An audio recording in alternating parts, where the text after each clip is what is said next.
Imagine coming home to find that your life is completely enveloped by a lie. That's how I found out a stranger claiming to be the real father of my children knocked on my door. My life, my identity, even my family crumbled in that moment. But this is not the end of the story, but the beginning of my fight for the truth in my family. Join me as we unravel this tale of betrayal, love, and redemption.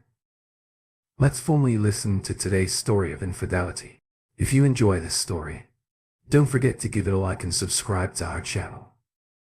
Thank you for your support. I'm 47 and male. I've been married to a woman for nearly 15 years.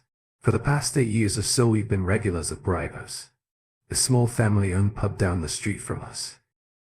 We go there every Wednesday for wings, Fridays to watch the game, and on Sundays for their wicked brunch for only $10. We know everyone's names and are intimately familiar with each other's lives. Well, it's quite a distance from family, and my wife has been estranged from hers for some time, so these people will become like family to us. During lockdown, the establishment nearly failed, but managed to survive. When I lost my job, they hired me despite the financial hardship. I worked making pizzas and delivering food for a short time until I was able to get back on my feet. They literally saved us by taking their shirts off. About 4 months ago, a new guy joined and became their new server. I'd catch him staring at my wife, and if I went to the bathroom, he'd find his way back to our table when I wasn't looking, despite the fact that he wasn't assigned to our table, and I could see him flirting with her. I'd make jokes with my wife about how this guy was clearly flirting with her, and you'd laugh it off and say she was old enough to be his mother or something like that. After a while, I noticed that he was bringing her drinks she'd never had before. She'd say, "Oh, I love this," or something similar, and he would make a small comment like, "I know," or "I remember," and I'm sitting there like, what I would be like. How did he know that? And she was always saying things like, "Oh, he must be good at reading people." Then one night she starts playing the song, and I'm like, "Oh, I like that song," and she says, "Isn't it good?" Derek sent it to me. I'm like, "Who is Derek?" She says that's the guy who works for the Broncos. I'm like, "How did he get your number?" And she tells me he does not have her phone number. He heard her singing along to a song once and said he wanted to send her some music recommendations. So they added each other on Instagram. This irritated immediately. I could tell she was aware of my dissatisfaction. Then she tells me that he makes music with his small indie band and wanted her to hear what he had, because she mentioned she worked in the industry. To be fair, my wife works in the music business. She handles music licensing for commercials. It isn't the most glamorous job, but she enjoys it. She works with many independent bands and musicians, assisting them in obtaining music features and commercials as well as band or product placement. When she explained this, I tried to ignore it and accept that she was probably just networking, but it still didn't sit right. We went to Broncos for wings on Wednesday nights, as we always do. Derek was working. He was all smiles and charms for my wife, and he was pleasant enough to me. I could not help but say something. I went to ask if she had heard any more of Derek's music. She goes on to say that she has met him and that he is quite talented, and she has been considering pitching one of his songs to a potential client. I'm not going to lie, I felt jealous. I asked if she thought it was appropriate to be so friendly with him. She rolled her eyes and explained that she was just looking for new talent, and then I should understand, because I used to be the kid chasing his dream. She says, "Why can't I help him out?" She said that if I were him, I'd want someone to assist me before proceeding any further. I'm just going to stop and provide some background information before I forget. My wife and I met at a music festival several years ago. I was a bass player in a band that had opened for the headline act. At the time when we finished with our set, my wife approached us and asked me to sign the CD we'd been selling. Shortly after, my wife and I traveled to London and toured together. We had a fantastic manager at the time who managed to get us some gigs in England and Scotland. We ended up returning and both attending school. She majored in audio engineering, whereas I studied music therapy. I worked in a continuing care facility and volunteered at a children's hospital. Let's get back to it. There was part of me that noticed how she was looking at Derek as she used to look at me. The twinkle in her eyes made me sick. I told her that I didn't want to be the jealous husband, but the situation with Derek was bothering me. I did not like how much they talked. I didn't like the secret inside jokes they had. I told her it felt like he was overstepping, and I didn't like it. Then she gets up from the table and tells me that I'm being pathetic and unreasonable. She said she can't believe a 40-some-year-old man is jealous of a punk kid. I end up eating the rest of my wings alone. Later that night, I return home to find her crying in her bedroom, and she apologizes to me. She claims that Derek bothers me so much. She won't help him and will unfollow him instead.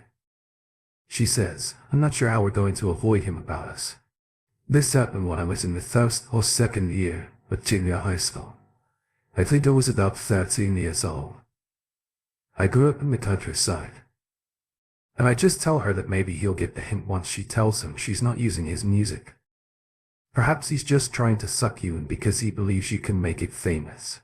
She tells me that she makes up an excuse and then cuts him off, telling him that he thinks he has the wrong idea about her. We then agree to avoid bringing it up for a few weeks to allow things to calm down and for this kid to get the message soon after. She informs me that she and her girlfriends are starting a pottery class in the evenings once a week for 6 weeks. I'm like, cool. I know she's been meaning to try it, so I encouraged her to go for it. I go for a run one evening as she leaves for class, and when I return I realize I forgot to bring my set-out house skis. So I'm locked out. Then I remember giving the owners a set of house skis once in case this happened. So I walk down to Bravos and inform Devlin, one of the owners, that I have locked myself out. She is overjoyed to see me and hugs me despite my sweaty state. She says it's been too long and asks why I haven't been around. I had to come up with an excuse quickly, despite the fact that I despise having to lie to her. I can't say I don't trust Derek, my wife, so we're avoiding you now and I wish you'd just fire his buttocks in. Instead of all that, I'm like, oh, my wife and I trying to be healthier by eating out less. She looks at me puzzled. She's like, but I still see your wife. She comes in for lunch and has been here for dinner at least once a week for the past few weeks. I look perplexed and then I begin looking around to see if Derek is working. When I asked Evelyn if Derek was working tonight, she said he has Tuesday off, which is convenient. My wife told me that her pottery classes are on Tuesdays. Then I try to make a joke and tell Evelyn that I seem to be the only one sticking to her healthier New Year's resolution. I tried to smile and say, "Evelyn, my wife can't get enough of your food." She gives me a half smile and asks if everything's all right, to which I try to grin and pretend that everything is fine in the neighborhood. But inside the alarms are going off and I'm fairly certain I know what's going on. I'm almost certain Evelyn can read the expression on my face. I ask Evelyn for the keys and return home. When I get back, I start creeping on Instagram. It turns out my wife did unfollow him. That makes sense. He wasn't following her either. I'm scrolling through his page and I don't see that my wife liked any recent photos of hers. I'm trying to shake it off, planning how I'll confront her about it. I just had to go on Spotify and listen to some music to relax and maybe play my guitar. I somehow ended up on my wife's Spotify profile. I'm looking for a song she recommended to me when I discovered I could see her followers and who they follow. So I go into her followers and see that a guy named Derek is following her. I log into his account and sure enough it's his face as his profile picture. It's definitely the Derek I wish hadn't been. I log into his account and look at my playlist, which simply says, Sneaky Link, Bedroom Playlist, and my wife liked and saved the playlist. I looked through his other playlists and noticed that she hasn't liked any of the ones he has curated. I return to Bravos immediately after this and ask Evelyn if my wife has met up with anyone when she comes in for lunch or dinner. She tells me she comes alone, but she spends a lot of time talking with Derek. I thank her and she asks again if everything is fine and now I'm like, I honestly don't know. Then she leans in and says, to be honest, their interactions do not appear to be innocent. She told me she was going out to dinner with some girlfriend, but she must have gone to Bravos instead. Obviously regarding the lunches, I assumed she was eating at Bravo during her work breaks. It's about a 7-minute drive from her office to Bravos. When she gets home that evening, I ask how her class went. She says it went well in there, learning how to make mugs. I ask her again where it is and she gives me the location she goes to wash up, and I use my phone to check online to see if there is any evidence of this occurring in Tuesday classes. To be sure, the facility does not appear to be owned by Prima. Surprisingly, I receive a response within 20 minutes and she confirms that she does not have any classes scheduled right now, but will next month. So now I'm sitting in the living room pretending to watch a show. I'm writing this on my phone while she sleeps in bed. Or so she said. Help me out, guys. I'm not sure how to feel. I'm angry. I feel a little numb. I feel cheated. How did I get here?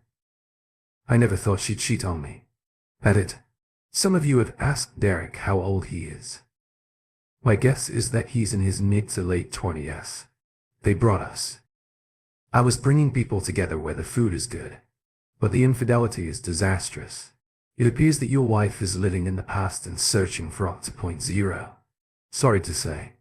Oh, but you arrived here because your wife has wandering eyes and prefers cheap, egotistical indie artists who believe every song they create is a hit. And her life choices make me wonder if she actually has good taste in music, particularly that playlist. However, pottery class sounds fun. If only it was a pottery class. In all seriousness, I'm sorry I went this route. Update 1. Okay. I'm back with a quick update.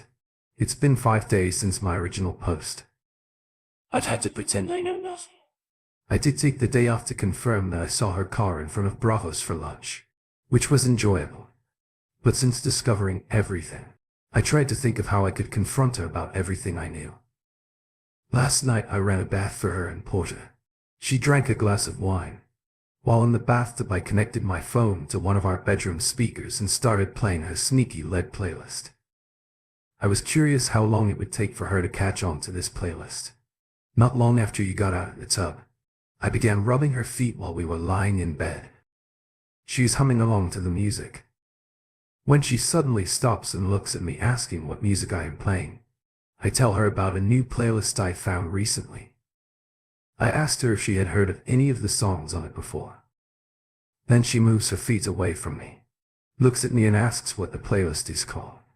I look at my phone, pretend to be all of us and say our names. This silence between us lasts until I tell her that I went to see Evelyn after my run last week because I had forgotten my house key. She says, oh yes. And then I tell her that Evelyn has mentioned that she sees her abroad more often. And she says, yeah, I've been meaning to tell you. I just go to see them. I just miss them. You see. And I'm like, yes. Me too. And then I give her the opportunity to tell me the truth and I ask, would you like a chance to tell me what's really going on? She's like, what do you mean? And I don't act stupid. Then I tell her I took Friday off. I said I left the house pretending to go to work, but I simply parked around the corner until I realized you were gone. Then I returned home. I told her about lunchtime. I checked to see if her car could be parked in front of us and it was. And she says, okay. So you have a playlist and you saw me eating lunch at Pros. She's like, what does that prove then? I tell her to come clean. I inform her that she will not be attending pottery class because I contacted the business she claims is holding the classes and they do not have classes until next month. I also informed her that Evelyn stated that Derek has Tuesdays off from work. I'm like, is this just a coincidence? She gets out of bed and calls me a sick bastard for following her around and telling all of these lies. I'm just jealous of some boy. She packs a bag and tells me she needs some space for me. She asks me to leave her alone for a few days. I am like, are we really doing this? I've been connecting the dots and all the evidence points to you cheating on me with someone at Dallas Green. Then she says you're just jealous. He's more talented than you and has a going places card. Then I go really low and tell her that dating a juvenile won't turn back the clock. She throws a brush at me and walks away. I'm not sure where she is staying, but that's all I have for now. Yes, there's nothing like some gaslighting to get the party going. By the way, I really like what you did with the playlist and how it took her a while to figure it out. Clearly it wasn't a particularly good playlist. Update 2. It's been a few days since the last update, turns out. She left to stay with him and he lives in his parents' basement suite. Which is hilarious. I suppose Derek was spilling the beans to Phyllis's granddaughter, who occasionally works there, unaware that we're all basically family. He told her that my ex left me because I was jealous and apparently controlling, that she's staying at his house and that they've been having wild, unhinged sex, which is the best he's ever had. He wanted to tell her this. I'm not sure. Maybe to make her jealous. Maybe he's just stupid. I'm betting on the latter anyway. His granddaughter, Evelyn, told Evelyn, who of course came over with dinner to tell me all of the news and to feed me, because she assumed I wasn't feeling well. Honestly, I was not surprised. It wasn't what I wanted to hear, but it simply confirmed what I already knew. Thank God for Evelyn and Brad had amazingly beautiful creatures. I'm not sure where I would be without them. After I find out I plan to change the locks in the garage door passed out, I informed her that she was not welcome back and that she could start over with Mr. Brady Bunch. She ends up telling me that she has been going to Brad without me just to meet Derek and discuss future plans for his music. She admitted to having slept with him, but only after packing up some of her belongings to make more space. And the only reason she slept with him was because she thought we were separated. I'm not sure where she got that from. I never used the word separation. I never asked for a separation. I just asked her to tell me the truth about what was happening. But if that's where she's thinking, then that's where I'm going. I can also play that game. I do not tell us everything. And she said she had a hunch but didn't want to get involved or stir things up. I told her it was fine. I said I'd have done the same thing. She gave me the phone number of a cousin of theirs who was an attorney and can help with this type of thing. It reminds me of the film Goodfellas. I had to tell Evelyn that, as mad as I am, I don't want my ex to vanish from the face of the earth, if you know what I mean. She laughed and said he's not that kind of cousin, unless I want him separated. Yeah, I don't recall reading that anywhere either. Oh, thank goodness for Evelyn.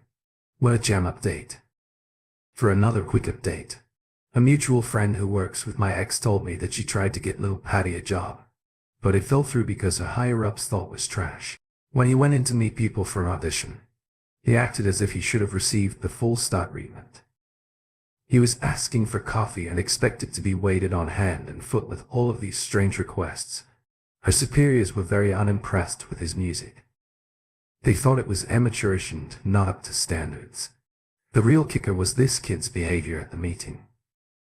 Instead of being grateful for the opportunity, I believe he walked in like he was already a rock star. Apparently he has been blacklisted. I mean, the industry is big, but if you irritate enough of the right people, they'll make sure everyone knows about you for all the wrong reasons. Not only that, but my ex is dealing with the consequences of being linked to someone like him. When my ex came over to pick up some things, she confirmed that she had been living with him until they rejected him and denied him the chance at stardom that she had apparently promised. He then kicked her out. So he was only in it for one reason. I'm not sure who he thought my ex was, but she wasn't someone who could make him famous with a commercial. That is for sure. She also confirmed this when she believed we were separated. It wasn't the first time they had sex, but they'd been having it shortly before. I told her that I wasn't happy with the Derek situation. She said she'd come over for lunch and they'd have a quickie in his car before returning to the house to screw on our couch. She admitted to falling for him because she said his voice was affable and she felt like I was washed up and had lost my aspirations for anything. And whenever we had sex, she felt like she was having sex with an elderly man. Yeah. Ouch. I'm not sure where she's currently staying, but Evelyn stated that she attempted to request a room to stay with her, but was told that none were available. Way to go, Evelyn or Patty. He stopped showing up for his shits at Brazos.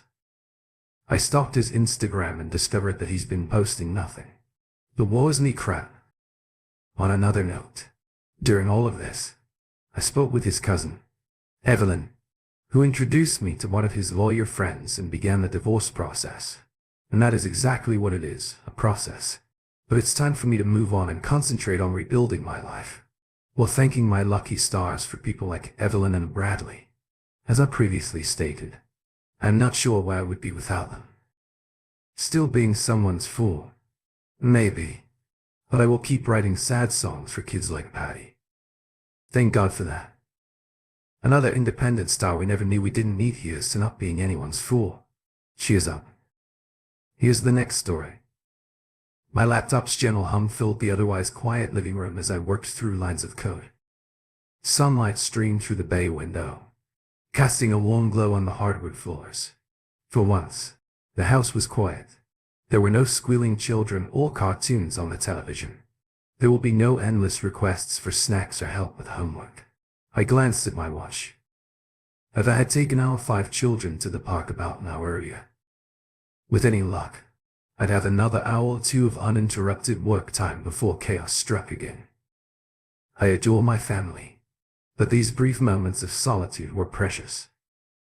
The sudden, aggressive pounding on the front door broke my concentration. I jerked upright, almost knocking over my coffee mug. Who might that be? We didn't expect any packages, and our neighbors usually called before stopping by. The pounding resumed, this time with greater intensity. I called out, saved my work, and shut down my laptop. I approached the door, and an uneasy sensation settled in the pit of my stomach. Something about this didn't seem right. I opened the door to discover a stranger on our front porch. He was about my age, with wild, unkempt hair and clothes that appeared to have been worn while sleeping. But it was his eyes that drew me in, piercing and intense, almost feverish in their resolve. "Can I help you?" I inquired, resting one hand on the doorframe. The man's gaze bore into me. "Are you thus Mitchell?" I nodded slowly. "That is me, and you're Axel Ray, you're on," he said, his voice tight with barely contained emotion. "I need to see my children." I blinked. Sure I hadn't misheard him.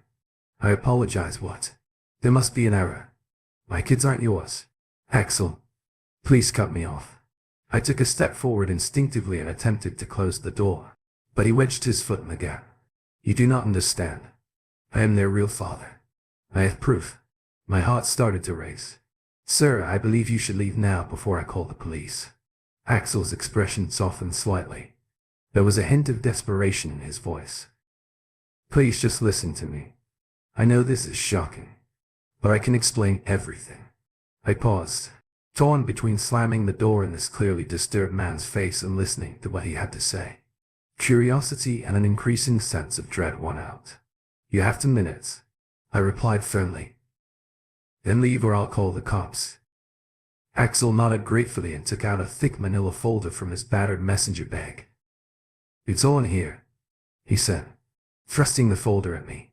"Years of paternity testing DNA does not lie, man." With trembling hands, I grabbed the folder and began flipping through its contents, page after page of official L-looking documents flashing before my eyes. Lab reports include genetic profiles and cold, hard statistics that threatened to shatter my world. "This can't be right," I muttered, unable to comprehend what I was seeing. "There must be some mistake." Axel shook his head, his eyes reflecting a mix of sympathy and determination. "I wish there was someone who believed me. I did not want it to happen this way, but Avi and I have been together for years." The floor appeared to tilt beneath my feet. "What exactly are you talking about?" "She told me she was leaving you." Axel continued his words, piercing through me like knives. "But she never did. I am tired of waiting. Those are my children, and I want to be present in their lives."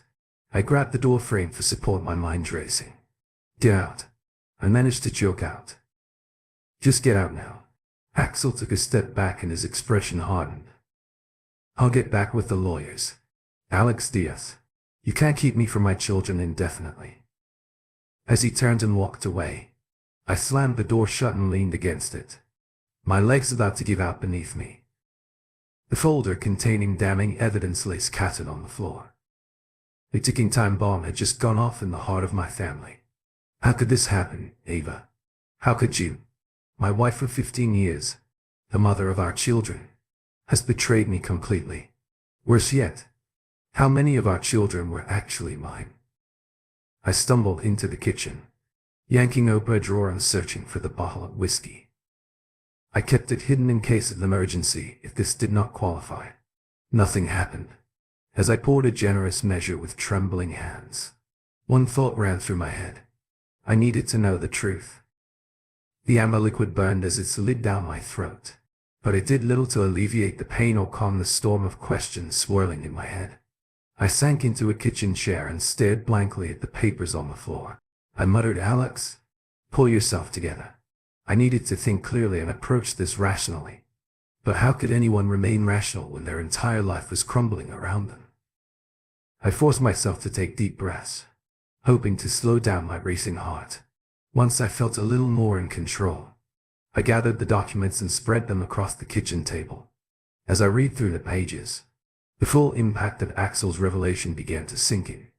Paternity tests were conducted for all 5 of our children: Lily, our 12-year-old, the twins Max and Ethan, who are 10 years old, Eva, who is 7, and Zoe, our youngest, who is 4 years old. Each test revealed the same devastating story. Axel Ryan was their biological father. How I whispered. My voice cracked. How could she accomplish this? The sound of a car pulling into the driveway jolted me out of my daze. Avi and the kids were at home. Panic overcame me. I was not prepared to face her. Not yet. No, I got more answers. I quickly shoved the papers back into the folder and stored it in my home office. I splashed cold water on my face, hoping to remove any signs of distress. As I heard the front door open, the familiar chaos of our family filled the house. I prepared myself for the performance of a lifetime. Daddy Zoe's high-pitched squeal pierced the air. As she rushed towards me, arms extended, I picked her up, burying my face in her soft curls to hide the tears that threatened to spill over Hello Pumpkin. I managed with only a slight strain in my voice. "Did you have fun at the park?" The other kids swarmed around me, clamoring for my attention. I went through the motions, ruffling my hair and listening to excited conversations about swings, slides, and a very important grasshopper sighting. But everything felt hollow, tainted by the realization that these children I adored might not be mine at all. Avi appeared in the doorway carrying a diaper bag over one shoulder. "Hello, hon." She replied with a smile that would have made my heart skip a beat. Now it only gave me a sickening mix of love and betrayal. "Is everything okay? You appear a little pale." I forced a smile. "Just a little headache." "How was the park?" I studied Ava's face as she recounted their afternoon. How many times did she lie to me? How long had the deception been going on? The woman I thought I knew better than anyone in the world now appeared to be a stranger. "Are you sure you're okay?" Ava's concern. The voice cut through my thoughts. "You appear distracted." I blinked, realizing I had completely zoned out. "Sorry. Yeah, I'm having a lot of headaches. I think I'll lie down for a while if that's okay." Eva nodded and reached out to squeeze my arm. My skin crawled when I felt the touch that used to comfort me. "Of course I will keep the kids occupied. Take some rest." I retreated to our bedroom and closed the door behind me. Instead of lying down, I began to pace, mentally racing. I needed more proof than Axel's documents. I needed to know how deep the betrayal went. As I paced around the room, my gaze fell on Ava's vanity. There was a small drawer to the side that was always locked. I had never given it much thought before, assuming it contained jewelry or other valuables. But now my hands shook as I reached for the small toolkit I kept in my nightstand. It only took a few moments to pick the simple lock. A burner phone was found inside the drawer, nestled among crumpled receipts and old concert tickets. My breath caught in my throat as I turned it on. There were dozens of messages, all from a single contact labeled A. With each text I read, my world crumbled a little more. "Miss, you're already here. I can't wait for our next work trip. The kids were fantastic today. I wish I could tuck them in each night. When are you planning to leave him? We can't keep living this way." Ava's responses were equally damning. "Soon. I promise, just have to figure out the finances. I love you." We'll be a real family soon. That suggests nothing. He's so focused on his work. It is almost easy. I felt physically ill as I scrolled through years of private communications. I was horrified by more than just the affair. It was all calculated. Eva had relied on me for financial stability while maintaining her relationship with Axel. Everything I thought I knew about our life together was false. A soft knock on the door made me jump. I quickly replaced the phone and relocked the drawer.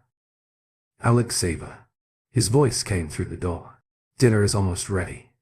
Do you feel any better? I took a breath, bracing myself. Yeah. I called back, surprised by how steady my voice sounded. I will be right out. As I walked back into our home surrounded by photos of our life together and the children I'd raised and loved, one thought consumed me. I needed to know the truth about each of my 5 children. Were any of them really mine? The following week was a blur of enforced normally and secret investigations. By day, I went through the motions of our family routine, dropping the kids off at school, going to work, assisting with homework and sharing meals. But every moment felt like a performance. With Eva playing my unknowing co-star in this twisted charade while everyone else was sleeping. I dug deeper into the web of lies that had ensnared our family. I combed through years of bank statements and discovered a pattern of unexplained withdrawals and suspicious transactions. I discovered hidden email accounts containing passionate exchanges between Navy and Axel. Each new piece of evidence was a knife in my heart. But the most devastating realization came when I finally summoned the courage to have DNA tests performed on all 5 children. I informed Eva that it was for a medical study and she agreed without hesitation. The irony of her effortless compliance made me want to scream. I sat in my car outside the lab clutching the envelope containing the test results. I found myself frozen. Did I actually want to know? Can I handle the truth? Eva sent me a text message. Don't forget, Lily has soccer practice at 4. Could you pick her up? Lily, our firstborn, the little girl who made me a father. I recall the first time I held her, marveling at her tiny fingers and the wisp of blonde hair on her head. I promised her then that I would always protect her and be the best father possible.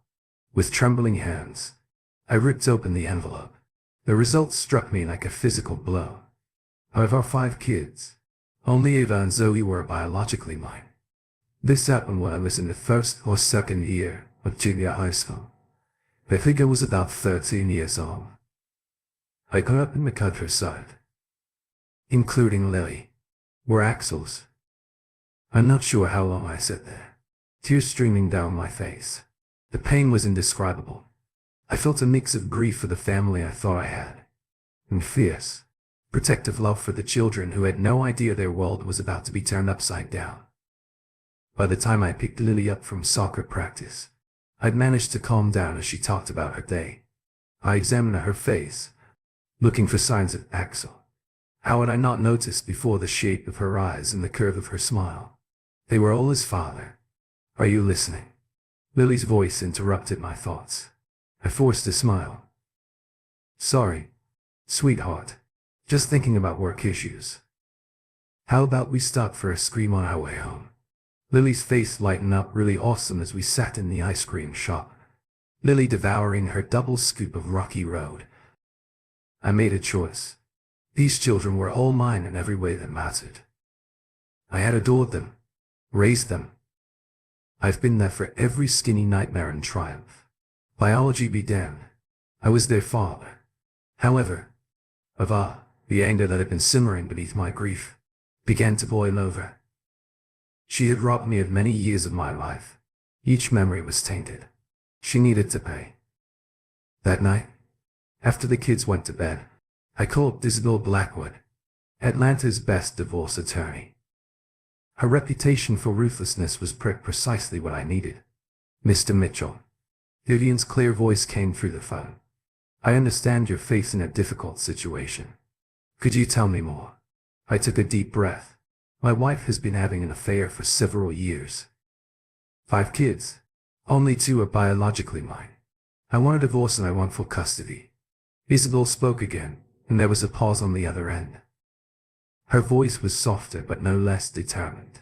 I understand, Mr. Mitchell. I will not sugarcoat this. It will be a tough battle.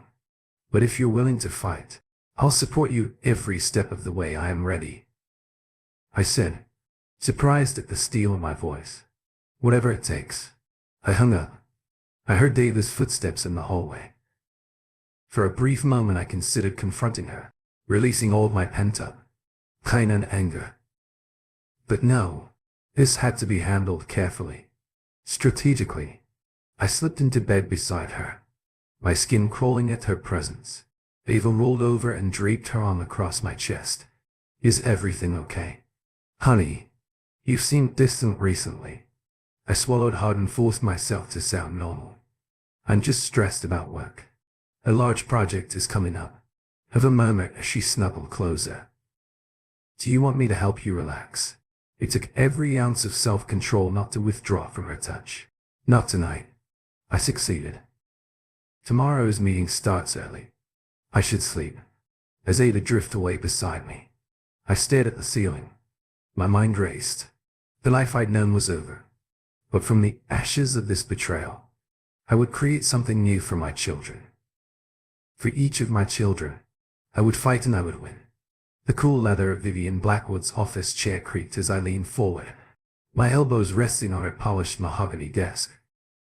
My world had imploded a week ago and I'd spent every waking moment alternating between numbness and rage. Isabel's piercing eyes met mine. Mr. Mitchell. I reviewed the evidence. You gathered it's substantial, but we need to proceed cautiously. Georgia's divorce laws can be tricky. I nodded with my jaw clenched. Please tell me what I need to do. She opened a file on her desk. First, let's talk about the legal landscape. Georgia is a no-fault divorce state, so Marlene's affair does not automatically give me the upper hand. I finished. Isabel raised an eyebrow. You finished your homework. I hadn't had much sleep this week. She nodded sympathetically. While infidelity is not a reason for divorce here, it can still affect property division and alimony. Most importantly, it provides us with leverage in custody negotiations. I leaned back on the paternity issue.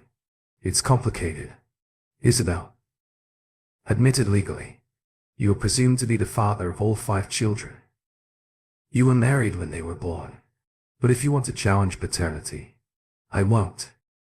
I replied firmly, they're my children. Biology be damned. Isabel's lips curled into a faint smile. That is admirable, Mr. Cajon. It strengthens our position. Your consistent presence as their father will be crucial in a custody battle. I took a deep breath. So what are our next steps? Vivian leaned forwards. We build our case methodically. Document everything. Any interactions with Ava. Is there any evidence that she had an affair or neglected the children? We need to present a clear picture to the judge. In Axel, I inquired, my voice hardening. We'll deal with him too. The court will not look favorably on his attempt to insult into your family life. I nodded and then hesitated. There's something else. Vivian, I don't only want a divorce. I want them to pay for what they've done. Isabel's eyes narrowed. Mr. Mitchell, revenge is a dangerous game. It can backfire spectacularly in court. I assured her that we weren't discussing anything legal. But they stole years from my life and tainted every memory. There must be a way to make them face the consequences. Isabel was quiet for a moment before speaking carefully. Living well is often the best way to exact revenge. Mr. Mitchell, focus on securing your own and your children's future. However, if we play this correctly, we can ensure Avi and Axel face the natural consequences of their actions. I leaned forward. Words that read. I'm listening. We'll use their own actions against them. Isabel said, their deception, their plans to take your children away, all of this suggests that the parents aren't fit. Our goal is to maintain your status as the stable, loving father while revealing their true natures. A plan began to emerge in my mind, and if we could convince them to reveal their true natures on record. Isabel's brow arched. What did you have in mind? I explained my idea, watching Vivian's expression change from skepticism to grudging admiration. She warned that it was risky. But if it works, what if it works?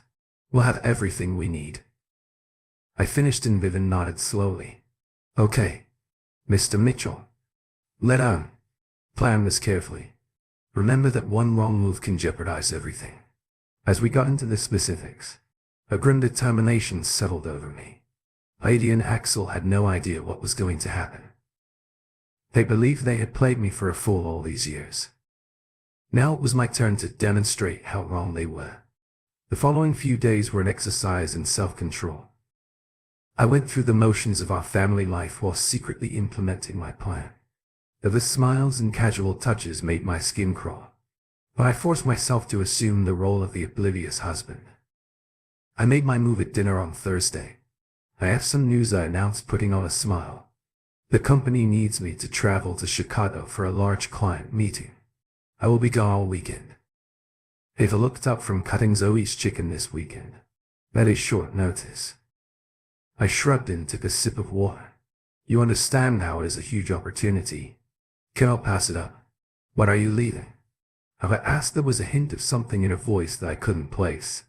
I replied, first thing tomorrow morning. I should return Sunday evening. Later that night, while Ava slept beside me, I carefully removed her phone from the nightstand. My hand shook slightly as I unlocked it with the passcode I discovered during my investigation there. Her messages contained exactly what I'd been looking for too. Axel, Alex is out of town this weekend. Come over on Saturday afternoon. We need to talk. I gave myself a grim smile as I replaced the phone. The trap was set. The following morning, I made a show of packing my suitcase and kissing the kids goodbye. Ava bid me farewell with a distracted peck on the cheek, her mind clearly elsewhere. Rather than going to the airport, I drove to a nearby hotel. I met with the private investigator that Vivian had recommended. Everything is set up, Mr. Mitchell. The PI assured me as he handed me a laptop. We have eyes and ears throughout the house. Video and audio will be delivered directly to this computer. I nodded. My mouth is dry and it's all legal one, he confirmed. You own the property and Georgia requires one-party consent for recordings. We are in the clear. A Saturday afternoon approached. I sat in my hotel room and stared at the laptop screen. Part of me couldn't quite believe I was doing this. I'm watching my own home like a twisted voyeur, but I needed proof. You are futile evidence of Ava, Axel's deception. At exactly 2:07 p.m. Axel's beat-up truck drove into our driveway. I watched as Ava greeted him at the door and led him inside with a familiarity that made my stomach turn. They settled into the living room. Ava sat on the edge of the sofa while Axel paced. We need to discuss what happened last week, Ava began. I know I messed up. I'm going to confront Alex like that. I just couldn't take it anymore. Lena, do you think I like the situation? Ava snapped. Do you know how hard it is to pretend every day? So why are we still pretending? Axel demanded. You said you were leaving him. You had been saying that for years. Ava exhaled, her shoulders slumped. It's complicated. Axel, the kids are mine. Axel interrupted. Well, most of them. We should raise them together. Lena has an actual family. I watched Ava move to place her hand on Axel's arm. I understand, baby, and we will be. I just need a little more time to get things organized. If we do this correctly, we can take the kids and leave Dad with nothing. Axel pulled her close. Do you promise? I promise, Ava said. Just a little longer and they'll have everything we've hoped for. They sealed their pact with a kiss. I shut the laptop. I am unable to watch anymore. My hands shook as I picked up the phone to call Vivian. Did you get everything we need? She asked without preamble.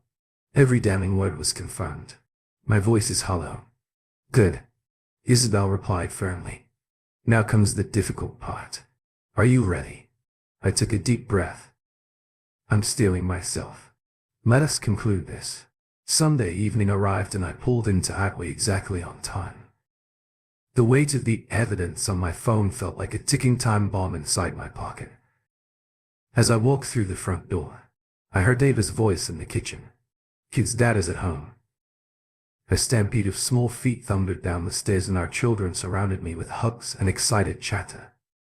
For a moment I let myself bask in their love. I pushed aside the pain and anger that had become my constant companions. "Did you bring us gifts?" Max inquired eagerly. I forced a laugh. "Sorry, buddy. Remember when we went on a work trip? But how about we all go get ice cream?"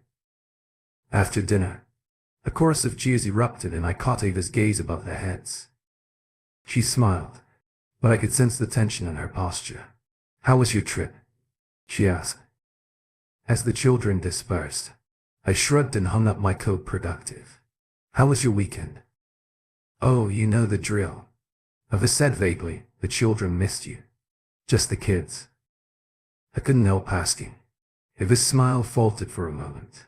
"Of course I missed you too. Honey, dinner was a surreal experience."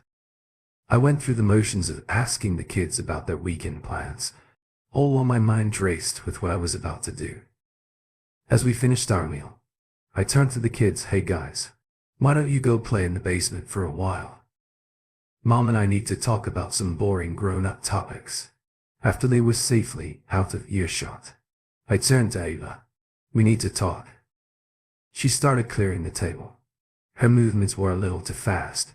What about your weekend plans?" I replied quietly. "The ones you created." When Ava froze, leaving a plate suspended halfway to the sink. "What exactly are you talking about?" I took out my phone, cueing the video. "I think it's time to stop pretending. Don't you?" Ava's face drained of color as the damning conversation continued. When it was finished, she gripped the edge of the counter with white knuckles. "How did you do it?" she began. "Does it matter?" I cut her off. "What matters is that I understand everything, Ava. The affair, the lies, your plan to take my children." Ava's shock quickly turned into anger. "You have children? That isn't impressive, son. How long have you known? They aren't yours. Biology does not create a father." I shot back. "I've adored them. I raised them, been present for every moment of their lives. Can Axel say the same?" "Please do not pass judgment on me." Ava hissed. "You've no idea." "You're correct," I interrupted. "I don't understand how you could betray our family like this. How could you lie to me and our children?" For years, Ava's eyes his narrowed. "What are you planning to do?" "You cannot prove anything." I held up my phone. "I believe this video proves otherwise. Not to mention DNA tests, the secret phone and bank records." "It's over. Ava, you're not telling the truth." She spoke, but I could hear the uncertainty in her tone. "I want a divorce." I stated flatly that I am fighting for full custody of the children. Ava gave a bitter laugh. "Good luck with that. They aren't even yours." I smiled grimly. "See about it. I've already spoken with a lawyer. You may want to do the same." As the reality of the situation sets in, Ava bravado crumbled. "Alex, please, lays on the fair side. We can work it out." "Think about the children," I replied. "I'm thinking of the children. That is why I'm doing this. They deserve better than a mother who treats them like pawns in a twisted game." Ava opened her mouth to respond, but was interrupted by a commotion in the front of the house. The door flew open and Axel stormed inside. His face was a mask of rage. "You son of a..." he roared and lunged at me. I avoided his charge by positioning myself between him and the basement door, where our children were playing blissfully, unaware of the drama unfolding. "Axel, stop!" Ava cried. "He knows everything." Axel froze his gaze, darting between us. "What do you mean by everything?" I held my phone up again. "Every sordid detail. Your affair and plans. All of it. Have you been spying on us?" Axel sputtered. "I've been protecting my family." I corrected something you both appeared to have forgotten how to do. Axel's face was contorted with fury. "These are my children. Mitchell, you cannot keep them from me." "Watch me," I growled. "You relinquished any claim to the moment you decided to destroy our family." "Stop it. Both of you. Ava interjected. The children will listen. As though on cue, a small voice emerged from the basement stairs. Daddy? What is going on? We all turned to see Lily, our oldest, standing there with wide, terrified eyes. The sight of her innocent face caught in the crossfire of adult betrayal broke something deep within me. Everything's fine, sweetheart. I managed to keep my voice surprisingly steady. Why don't you take your brothers and sisters up to your room? Mom and Dad need to speak with a friend. Lily hesitated, her gaze moving between the three of us. Are you certain? I nodded and forced a smile. I am sure. Go ahead now. We will be up soon. As Lily disappeared down the stairs, I turned to face Ava and Axel. The fury and desperation on their faces told me that this wasn't over. But in that moment I was certain that I would do whatever it took to protect my children from the storm that was about to hit our family. I believe it is time for you to leave, Axel, I replied quietly. Ava, W.E.K. Go over the details of the divorce tomorrow. For now, I recommend that you pack a bag. You will not be staying here tonight. You cannot do this, Ava protested weakly. I replied, I can and I am. It's time to face the consequences of your actions. As Axel stormed out and Ava went to pack her belongings, I sank into a kitchen chair, the weight of everything bearing down on me. The toughest part was yet to come. How would I explain this to the kids? How could I keep them safe from the pain and upheaval that lay ahead? But when I heard their muffled voices upstairs, I felt a sense of resolve settle over me. They were all my children, and I would go to any length to provide them with the secure, loving environment they deserved. The courthouse loomed before me. Its stone facade bears silent witness to countless family dramas. Today it would testify to mine. I straightened my tie, took a deep breath and pushed through the heavy door. Vivian and I met in the lobby. Her briefcase was held tightly in one hand. Prepared for this, though, I nodded. My mouth is as dry as it will ever be. We went to the courtroom. The click of Vivian's heels echoed through the intense silence. As we entered, I noticed Ava and Axel huddled with their lawyer at the opposite table. Ava looked up, her eyes meeting mine briefly before darting away. The BFF's voice rang out, all rise. The Honorable Judge Eleanor R. Hawkins presided.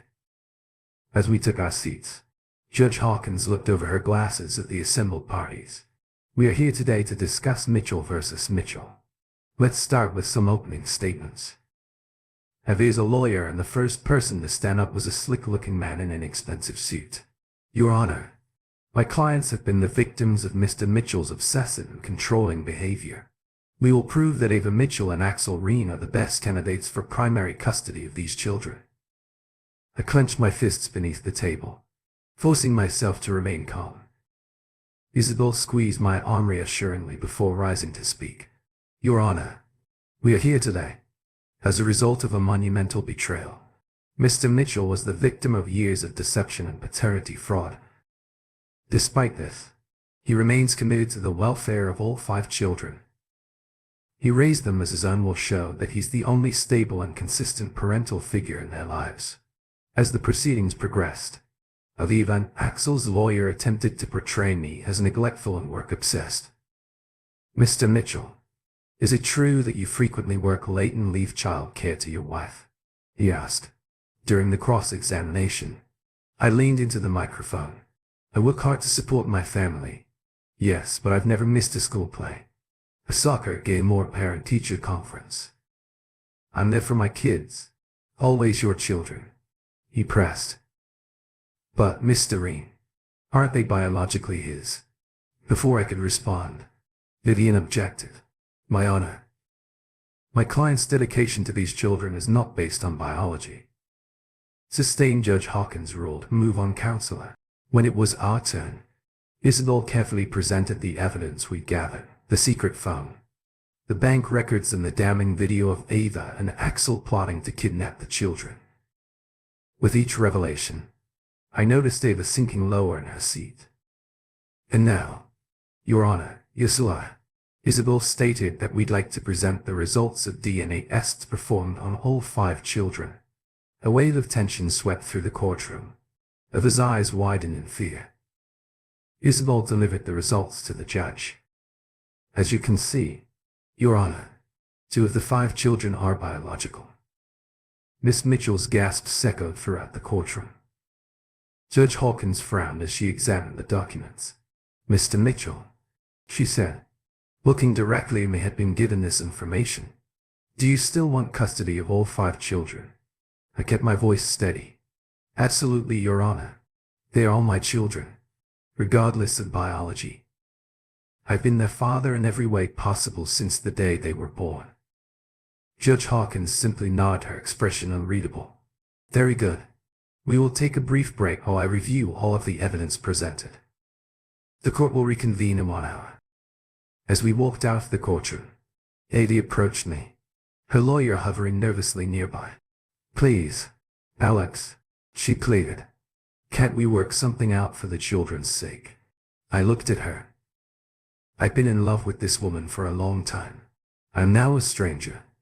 You should have considered the children before deciding to destroy our family. Axel stepped forward, his face flushed with rage. You self-righteous bastard. You cannot keep my children from me. I turned to face him. I'm not keeping them from anyone. Axel, I'm fighting for the stable home. This happened when I was in the 1st or 2nd year of junior high school. I think I was about 13 years old. I grew up in the countryside. Something that neither you nor Ava appeared to be capable of providing. Before the situation escalated further, Isabel stepped between us. That is enough, Alex. Let us get some air. An hour later, we reconvened in the courtroom. Judge Hawkins cleared her throat, quieting the murmurs. After careful consideration of all evidence presented, I am ready to make my decision. She paused, her gaze sweeping across all of us. Mrs. Mitchell and Mr. Reen's actions demonstrate a shocking disregard for the children's well-being. Their deception and conspiracy to separate the children from the only father they've ever known is deeply disturbing. Eva let out a choked cry. Axel's face had turned ashen. This happened when I was in the 1st or 2nd year of junior high school. I think I was about 13 years old. I grew up in the countryside. Judge Hawkins continued. Thus, Mitchell will now have full custody of all 5 children. Mrs. Mitchell and Mr. Reardon will have supervised visitation rights, which will be reviewed in 6 months. Relief washed over me. I almost collapsed from sheer power. Niven supported me with a hand on my shoulder, a rare smile breaking through her formal demeanor.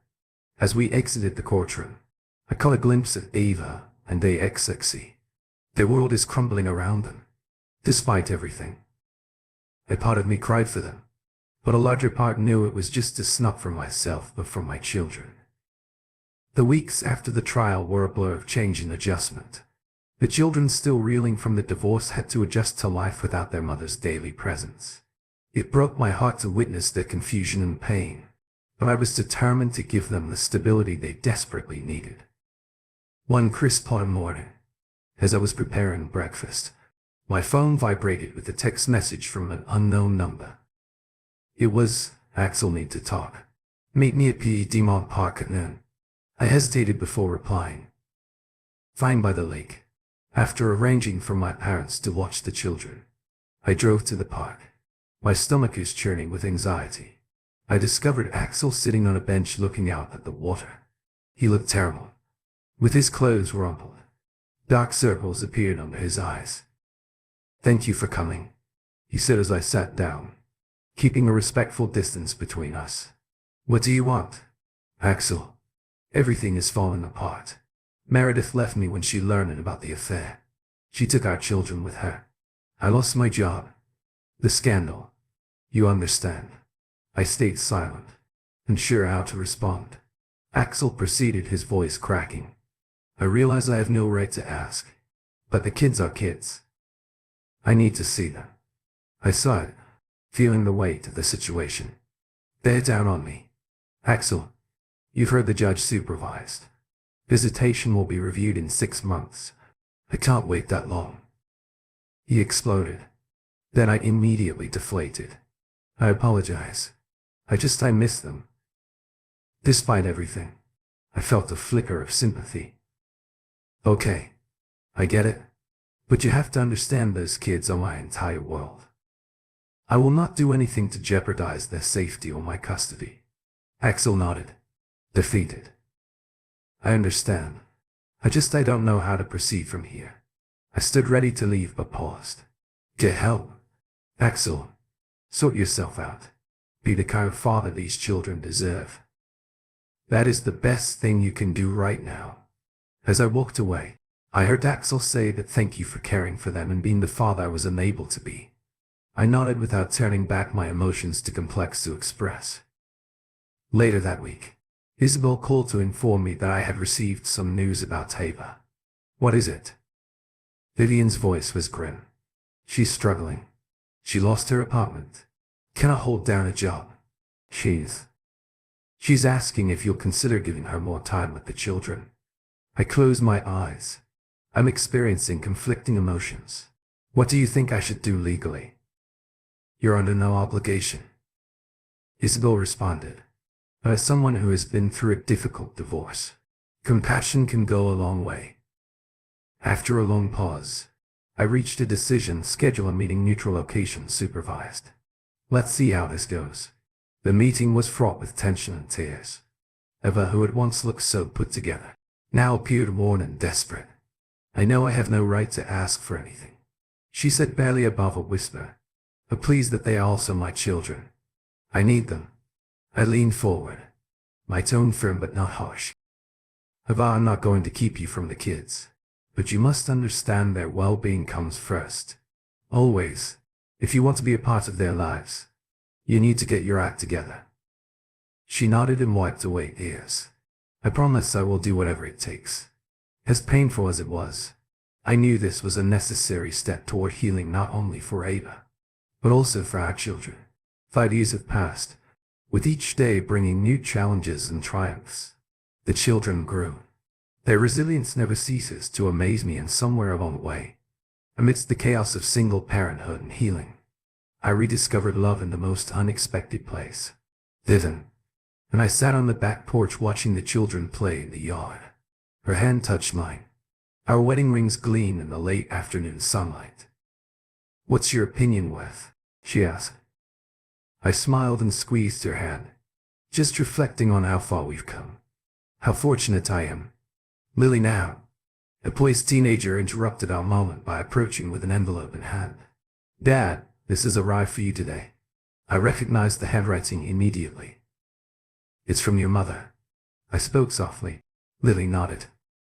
Her expression was a combination of curiosity and apprehension.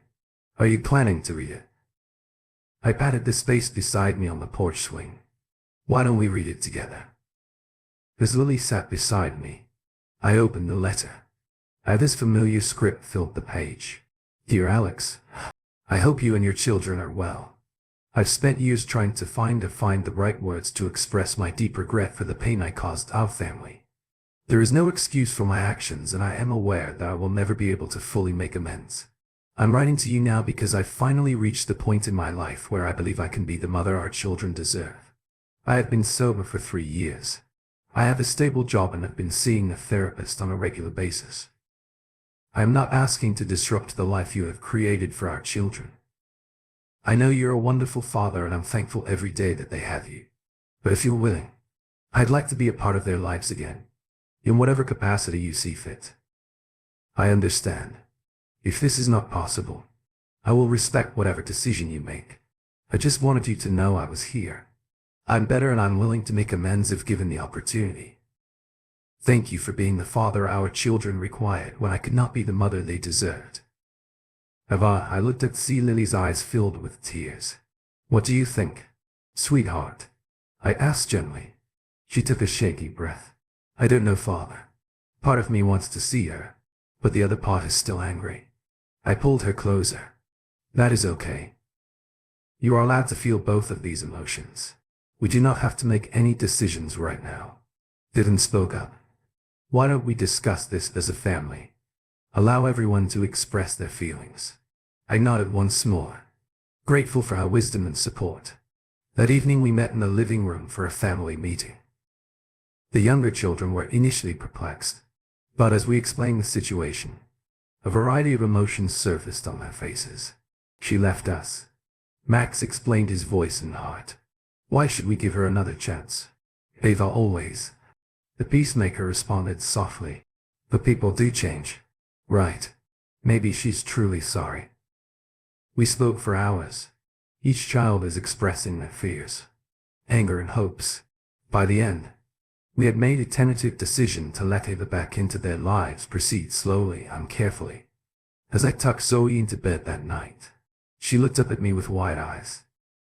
Daddy, are you sad about Mommy's return?